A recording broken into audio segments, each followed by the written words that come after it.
Anda masih bersama kami di Sapa Indonesia Pagi, Saudara masih membahas soal menteri dan juga wakil menteri yang akan membantu Presiden Prabowo Subianto 5 tahun ke depan. Ada 109 posisi menteri dan juga wakil menteri yang nanti jam 10 menteri akan dilantik, sementara untuk wakil menterinya jam 3 sore nanti. Saya ke Kang Ujang dulu. Kang Ujang melanjutkan tadi kan saya sudah menanyakan soal bagaimana posisi Menko, yang dari 7 Menko tersebut ada 3 nama ketua umum partai politik yang menduduki posisi Menko. Tapi kalau ditanyakan jangan-jangan ini mengakomodir atau bagaimana, tapi Bung Andre mengatakan tidak, ini memang sesuai dengan kapabilitas dan juga kapasitasnya. Ya, kalau kita bicara kabinet secara umum ya, entah menteri teknis maupun Menko, ya ini bagian daripada power sharing, diakui atau tidak itu pasti. Ini adalah bagian dari power sharing. Itu hal yang bukan haram, sesuatu yang dalam teori politik sah-sah saja dan tidak ada masalah begitu. Tetapi yang harus kita lihat, apakah memang figur-figur tersebut, tokoh-tokoh tersebut tadi layak, punya kapasitas, tadi kata Bang Andre punya kapabilitas. Lalu kalau saya katakan punya pengalaman. Oleh karena itu ya saya sih mengatakan layak-layak saja, karena sejatinya Menko itu yang saya pahami adalah mengkoordinasikan ya, memanage menteri-menteri teknis di bawah itu. Ya katakanlah menjadi, kalau bahasa saya simbol saja, yang kerja itu kan menteri-menteri teknis. Jadi dalam konteks itu ya silakan saja dan sangat layak dalam konteks untuk memimpin kementerian yang ada di bawahnya. Dulu saya punya senior gitu, ingin jadi Menko. Saya bilang, nggak mau katanya, Menko mah nggak ada ininya, ibaratnya kewenangannya juga nggak terlalu banyak walaupun Menko, tapi tadi secara teknis tidak bisa mengeksekusi dan terkadang anggarannya juga sulit. Jadi oleh karena itu saya melihat dalam konteks ini kalau kita bicara tadi figurnya, bicara soal kapasitasnya, kapabilitasnya, pengalamannya oke, tidak ada masalah. Karena itu kita uji gitu, uji ke depan apakah memang tadi ketum-ketum parpol itu mampu gitu yang menerjemahkan apa yang diinginkan oleh Pak Prabowo dalam tadi memanage kementerian teknis. Berarti nggak apa-apa, nggak ada masalah kalau misalkan kemudian ketua umum partai politik menjadi Menko, kalaupun memang sesuai kapasitasnya, kapabilitasnya nggak ada masalah, sah-sah saja. Kita lihat nanti kinerjanya seperti apa. Ya itu, termasuk juga untuk menteri-menteri yang lain. Betul, ukuran dari keberhasilan dari suatu tokoh itu atau lembaga itu kan kinerja, produk, apa yang dihasilkan. Oleh karena itu kita ukur nih dalam katakanlah ya, kalau masyarakat mengatakan 100 hari atau 3-4 bulan. Nah, kita uji bersama-sama apakah memang betul-betul layak atau tidak, kan akan kelihatan semuanya begitu. Kita akan lihat bagaimana kita akan uji kapasitasnya, kapabilitasnya, tidak hanya soal Menko tapi seluruh menteri, seluruh wakil menteri. Biasanya yang menjadi tolok ukurnya adalah 100 hari pertama, 100 hari kerja, kinerjanya seperti apa. Nanti akan ada evaluasi atau semacamnya, ataukah mungkin kita nggak pernah tahu nanti targetnya semacam apa, Bung Andre? Ya, tentu memang sekali lagi pasti akan ada evaluasi ya, baik dilakukan oleh presiden ya maupun juga masyarakat, karena ekspektasi terhadap Pak Prabowo ini kan begitu besar, cukup tinggi, dan kita memahami betul karena Pak Prabowo dipilih oleh 58% rakyat Indonesia atau 96.200.000 lebih ya, rakyat Indonesia, yang menyebabkan Pak Prabowo ini menjadi presiden ataupun kepala negara atau kepala pemerintah yang terpilih paling banyak di dunia dalam sejarah demokrasi.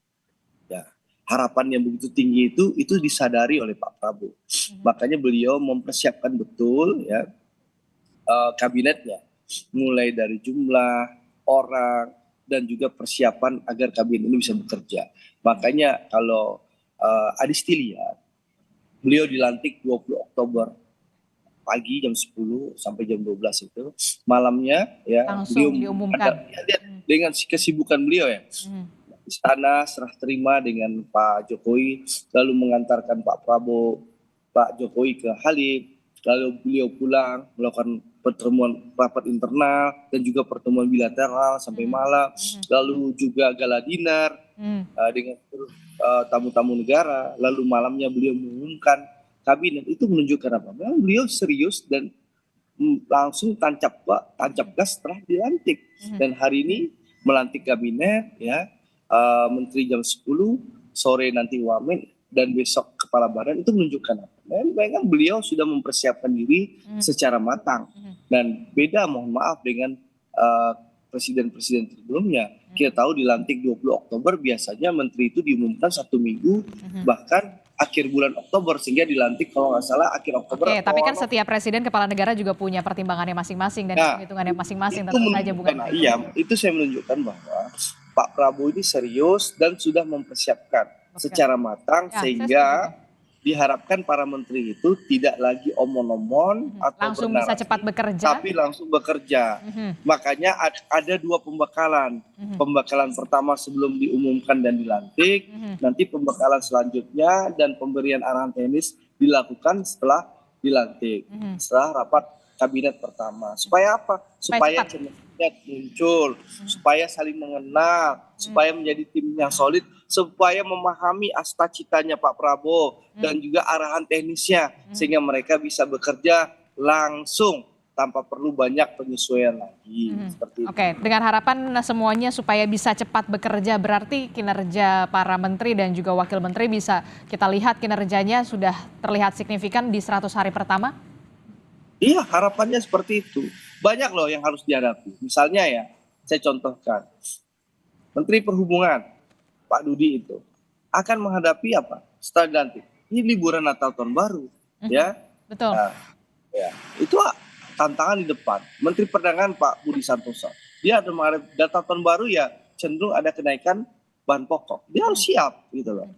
Pak Dodi Hanggodo, ya Menteri PU, juga harus memastikan, mensupport bahwa kebutuhan Menteri Perhubungan itu bisa terpenuhi untuk libur Natal Tahun Baru. Infrastrukturnya seperti apa? Pendukung untuk mudik Nataru dan liburan Natal. Itu harus jelas. Nah, sehingga lalu nanti Badan Gizi Nasional itu salah satu menara mercusuarnya Pak Prabowo. Bagaimana awal Januari tahun 2025. Januari 2025 kalau perlu. Itu sudah mulai pelaksanaannya secara bertahap gitu. Di berbagai wilayah Indonesia yang membutuhkan prioritasnya gitu loh. Itu harus kelihatan oleh rakyat. Bagaimana perbaikan infrastruktur sekolah, sekolah, MCK sekolah, kelas sekolah seperti yang disampaikan Pak Prabowo. Lalu bagaimana hilirisasi mulai berjalan, ya, hilirisasi bauksit, timah nanti, lalu pertanian, ya, perikanan, semua harus jalan. Lalu bagaimana swasembada energi yang disampaikan Pak Prabowo, kita harus berdaulat energi. Bagaimana nanti program B35 sekarang bisa meningkat jadi B60. Bagaimana energi EBT ini bisa berkembang ke depannya. Kita tidak lagi tergantung dengan energi fosil. Ya. Dan juga bagaimana untuk swasembada pangan yang disampaikan oleh Pak Prabowo kemarin, ya harus ada. Jadi agendanya memang sudah terlihat begitu. Kemudian kita lihat sudah dicicil ya, sudah dicicil dan Merauke. Itu harus dipastikan akhir tahun ini sudah berapa hektar yang selesai. 2025 berapa ratus ribu hektar yang selesai. Sehingga apa? Dan intensifikasi bagaimana sawah-sawah di Pulau Jawa diperbaiki pengairannya, ditingkatkan teknologinya, benihnya. Sehingga sekali lagi kita harus mampu berdiri di kaki sendiri. Kita harus berdaulat pangan, berdaulat energi, sehingga apapun yang terjadi di dunia ini, ya, kita tidak tahu situasi geopolitik ke depan, ya. Insya Allah negara kita mampu berdiri sendiri. Itulah keinginan Presiden Republik Indonesia Prabowo Subianto. Mampu berdiri di atas kaki sendiri di tengah tantangan geopolitik dan juga geostrategis begitu ya di dunia. Bahkan Pak Presiden Prabowo sudah mengatakan pemimpin itu bekerja untuk rakyat, bukan rakyat yang bekerja untuk pemimpin. Iya betul, pemimpin harus bekerja untuk rakyat, bukan rakyat yang bekerja untuk pemimpin. Pemimpin harus bekerja untuk rakyat, bukan untuk kerabat. Itu penting juga. Oke, baik, saya ke Kang Ujang. Karena itulah semangat anti korupsi yang sesungguhnya. Saya setuju itu. Kang Ujang gimana? Anda yakin optimis juga punya keoptimisan dengan walaupun memang ada 109 menteri dan juga wakil menteri ini, tadi tantangannya soal birokrasi, tapi kemudian sudah dipastikan oleh Bung Andreas mengatakan kita akan lihatlah Natal tahun baru, kita akan lihat Menteri Perhubungannya bisa nggak nih untuk bisa mengkondisikan soal transportasi termasuk juga kebutuhan bahan pokok untuk menjelang Natal dan juga tahun baru ini yang sudah dekat lah ya agendanya, soal menstabilkan harga sembako juga menjadi PR besar tentu saja. Ya kalau saya dosen Mbak Disti ya selalu optimis dalam menatap masa depan Indonesia. Tetapi memang begini, rasa optimis kan harus dijawab dengan kinerja yang bagus. Yang harus baik. dijawab. Harus dijawab. Ya, saya meyakini begini, pemimpin itu tadi ya bukan hanya kerja, tetapi bagaimana melayani. Pak Agus Salim dulu, tokoh bangsa kita mengatakan bahwa pemimpin ya melayani, bukan ingin dilayani. Ini dibalik. Oleh karena birokrasi pun sama, birokrasi itu yang melayani bukan dilayani. Nah di kita ini macam-macam nih tadi pejabatnya di masa lalu ingin dilayani, lalu birokrasinya juga ingin dilayani. Ada istilah yang menarik di publik itu. Kalau bisa dipersuit ngapain dipermudah. Nah yang seperti ini kan harus dihilangkan nih batasan-batasan. Oleh karena itu saya melihat optimisme itu harus dibangun dengan komitmen dan kerja keras tadi. Dan saya yakin Mbak, tetap tadi walaupun dengan keterbatasan kekurangan pasti ada plus minusnya dong tokoh-tokoh yang jadi menteri itu pasti di mana-mana namanya manusia ada bolong-bolongnya, ada minusnya. Tapi abaikan itu dulu, kita lihat plusnya, bagaimana kita kasih kesempatan untuk bekerja agar memang kita bisa nilai bersama. Publik akan menilai siapa yang bagus, siapa yang tidak, siapa yang perform, siapa yang tidak, siapa yang plus, siapa yang tidak, pasti terukur kok. Nah kita ini dalam industri yang terbuka seperti saat ini, pejabatnya bisa kita nilai seperti media sosial sudah benar-benar terbuka. Seperti di kolam ikan, kelihatan kok. Wah ini di akuarium jadi udah kelihatan tuh pejabat A melakukan apa, apakah pencitraan apa tidak, gimmick atau tidak akan kelihatan. Oleh karena itu dalam konteks ke depan saya meyakini ketika komitmen dibangun, kita kinerja ditingkatkan ya, maka optimisme itu ada. Tetapi tadi jangan sampai harapan publik yang begitu besar kepada Pak Prabowo dijawab dengan kinerja yang biasa-biasa saja. Jadi ini yang harus dilakukan. Nah, saya melihat komitmen Pak Prabowo ada, harapan publik juga ada, optimisme juga ada. Oleh karena itu kita lihat nih ketika dilantik hari ini, ya kita lihat kinerjanya. Baru kita akan menyaksikan tadi bolongnya di mana, kelebihannya di mana, sehingga kita betul-betul objektif dalam menilai siapapun yang diberi wewenang atau tugas menjadi menteri atau wakil menteri. Dengan kata lain nanti akan ada tetap seleksi alam dalam tanda kutip reshuffle gitu, itu masih akan tetap terjadi ketika nanti ada evaluasi dari Pak Prabowo dan juga Mas Gibran Rakabuming Raka soal kinerja para menteri dan juga wamen ya. Saya yakin ya, kan nggak mungkin dari menteri-menteri wamen yang ada semuanya bagus, semuanya baik, semua oke. Itu akan terseleksi alam. Ya, tantangannya misalkan begini, soal misalkan dari 32 komoditas bahan pangan misalkan, semuanya kan impor. Ini bagaimana menjawab tantangan ini? Saya aja punya cemiti ya di dapur itu semua dari produk luar negeri. Gak usah peniti deh, cotton bud. Iya cotton bud, semua produk luar negeri. Ini kan mohon maaf dari kita bangun tidur sampai tidur lagi produk luar negeri. Bagaimana kita tadi membangun, menjawab tantangan swasembada, energi, pangan, termasuk dalam konteks ya produk-produk karya anak bangsa yang lain. Sesuai apa yang tadi disampaikan catatan saya juga misalkan kita bangsa yang besar, bangsa yang hebat katanya, tapi kita tidak punya katakanlah seperti Google, teknologi seperti itu. Padahal kita anak-anak bangsa kita cukup cerdas, kampus-kampus ini kan kampus-kampus yang lumayan terbaik. Oleh karena itu perlu ditata, dipikirkan kembali gitu bahwa banyak hal yang harus dilakukan oleh kabinet ini untuk membawa Indonesia lebih baik. Banyak kalau saya mau sisir satu persatu. Gak akan selesai dua segmen ini, gak akan selesai. Dia kenapa Kementerian Pendidikan itu bahkan dipecah? Ya saya 17 tahun jadi dosen. Saya agak memahami betul bagaimana misalkan istri saya itu guru honorer, Pak, dari 20 tahun yang lalu. Tapi sekarang sudah saya opkan. Udah saya bilang kerjaannya menghabiskan uang suaminya aja, saya bilang. Tapi maksud saya gini, itu berapa gajinya hingga hari ini guru honorer? Itu 300.000. Dosen, mohon maaf, dosen swasta itu gajinya UMR. Bahkan ada di bawah UMR. Kami berjuang waktu itu, memperjuangkan supaya di atas UMR. Nah ini bagaimana membangun sumber daya manusia yang berkualitas kalau misalkan kata pendukung yang pokok dari kesejahteraan guru dan dosennya tidak pahlawan dilakukan. tanpa tanda jasanya harus dipikir. Nah, oleh karena pemecahan dari kementerian itu harus betul-betul fokus bekerja menyelesaikan persoalan-persoalan pendidikan tadi. Ya ini kita berangkat dari awal kita optimis membangun bangsa. Nah, saya sepakat apa yang kata Kang Ujang tadi, Bung Andre, kalau misalkan dalam hal pendidikan saja, kenapa kemudian harus dipecah begitu ya, termasuk juga nasib guru honorer. Kita tahu guru honorer tidak hanya di Jawa tapi di luar Jawa juga memprihatinkan sekali kesejahteraannya. Bagaimana kemudian kita bisa menjadi Indonesia emas ketika para pendidik kita kesejahteraannya belum tercukupi, Bung Andre? Ya itulah Disti, Kang Ujang itu sangat memahami pola pikir Pak Prabowo, sehingga pemecahan-pemecahan kementerian itu dalam rangka agar lebih efektif bekerja. Itu yang saya sampaikan di awal, bahwa memang terlihat gemuk, tapi percayalah yang diukur itu jangan jumlah orangnya atau jumlah institusinya, tapi dilihatlah efektivitas kementerian ini mencapai tujuan pembangunan. Nah ini yang akan diharapkan dan diinginkan oleh Presiden Prabowo. bagaimana Presiden Prabowo berkeinginan ya, beliau ini sudah berjuang menjadi calon presiden itu dari 2014 Mbak Adisti. 2014, 2019, sekarang 2024 di percobaan beliau ketiga untuk jadi Presiden Republik Indonesia. Probationnya udah lama lah ya istilahnya ya. Jadi sehingga percayalah, berikanlah Presiden Prabowo dan timnya bekerja, kabinetnya bekerja. Beliau akan bersungguh-sungguh untuk melaksanakan harapan rakyat. Kenapa? Ya, karena sekali lagi tidak mungkin orang ya ini soal psikologis saja, orang yang berjuang ya jatuh bangkit lagi gitu. Sudah teruji. Oke, baik. Tidak suara saya di. Oke, baik, suara Bang Andre sedikit terputus-putus, nanti kita akan coba kembali kepada Bang Andre. Tapi halo saya Disti, ingin, ya, jelas?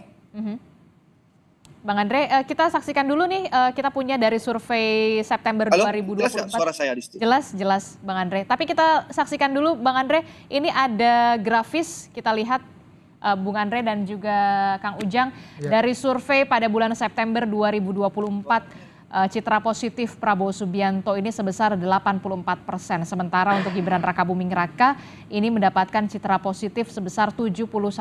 Luar biasa ya, survei Litbang Kompas juga memotret keyakinan publik terkait pemerintahan Prabowo Gibran dalam mengatasi masalah. Sebesar 74,4% responden yakin terhadap penegakan hukum.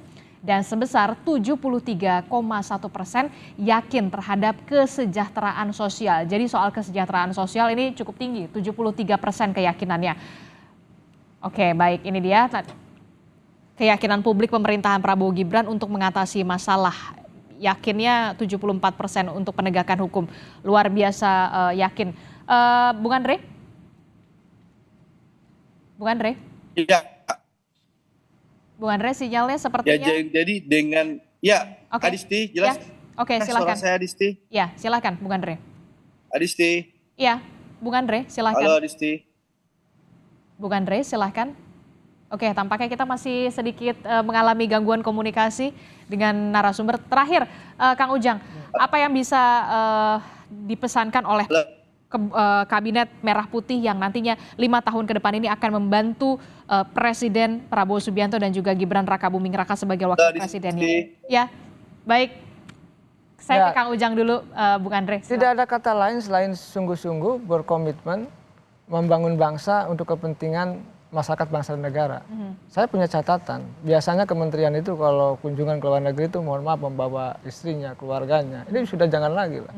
Jadi harus dikurang-kurangi. Harus dikurang-kurangi lah. Inilah tugas para menteri itu tadi, berjiwa besar, ikhlas untuk membangun masyarakat bangsa dan negara. Itu harus ditanamkan. Artinya menumbuhkan jiwa kenegarawanan. Dan itu bisa dilakukan oleh orang-orang yang hebat. Tetapi kalau mereka misalnya mementingkan kepentingan diri, keluarga, partai dan sebagainya, ini yang menjadi catatan buruk. Jadi saya mengatakan berjiwa negarawan, bekerja ikhlas, berkomitmen untuk kepentingan masyarakat bangsa dan negara, itu yang harus dilakukan. Kalau enggak ya kita akan berkutat kepada persoalan-persoalan lama gitu loh. Tidak akan ada perubahan-perubahan yang signifikan. Oleh karena itu saya meyakini kalau Pak Prabowo pantau ya, Pak Prabowo misalkan mengawasi dengan ketat ya, suka tidak suka tadi bahwa menteri yang tidak bagus ya perlu diresapel, perlu diganti untuk meningkatkan kinerja. Anak bangsa yang lain banyak lebih mampu, banyak lebih pintar. Oleh karena itu kalau ada menterinya yang tidak perform, yang tidak bagus, layak untuk bisa diresapel kapanpun. Oleh karena itu saya yakin ya kalau tadi mereka dilantik ya harus langsung gercep, kerja keras. Kalau bisa saya merealisasikan janji-janji kampanye Prabowo Gibran termasuk tadi penegakan hukum di survei yang begitu tinggi kepercayaannya, penegakan hukum dan kesejahteraan sosial. Karena gini, penyakit kita sebagai bangsa itu adalah hukum. Hukum kita mohon maaf tebang pilih, yang atas diamankan, yang di bawah disikat. Ini menjadi problem PR bagi Pak Prabowo dan korupsi di mana-mana. Kita ini kebodohan, kemiskinan, pangkalnya korupsi. Nah, penegakan hukumnya harus betul-betul berkeadilan. Ya. Itulah yang kemudian kita harapkan betul-betul kepada Pak Prabowo dan juga Mas Gibran Rakabuming Raka, termasuk juga kepada para menterinya dan juga wakil menterinya yang kita harapkan juga bisa segera bekerja secara cepat untuk menampilkan kinerja-kinerja sesuai dengan visi misi presiden dan juga wakil presiden, termasuk soal realisasi janji-janji kampanye. Sepertinya Bung Andre sudah meninggalkan kita begitu ya. Tapi terima kasih untuk Bung Andre Rosiade telah bergabung bersama kami dari Partai Gerindra untuk perspektifnya, dan juga untuk Kang Ujang. Terima kasih Kang Ujang telah Sama-sama, hadir Mbak ke studio. Adisti. Terima kasih.